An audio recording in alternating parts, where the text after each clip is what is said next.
Во текот на вчерашниот ден Министерството за внатрешни работи, СВР Струмица поточно, разбија еден меѓународен канал за нелегална трговија со дрога и успеа да запленат негде отприлика околу 100 килограми марихуана, која што беше превезувана на територија на СВР Струмица. Целта на транспортот беше таа истата дрога да биде изнесена од територија на Македонија, согласно првичните информации кои што ги имам.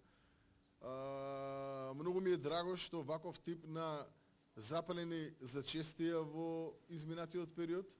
Многу ми е драго што македонските граѓани можат да видат една темелна борба против нелегалната трговија со дрога. Многу ми е драго што навистина конечно можеме да покажеме дека имало разлика од претходно. Сакам да се заблагодарам на полициските службеници кои што учествуваа директно во рамки на оваа акција. Информиран сум дека ова било доста, така кажано, филмско апсење на криминалците кои ја транспортирале дрогата.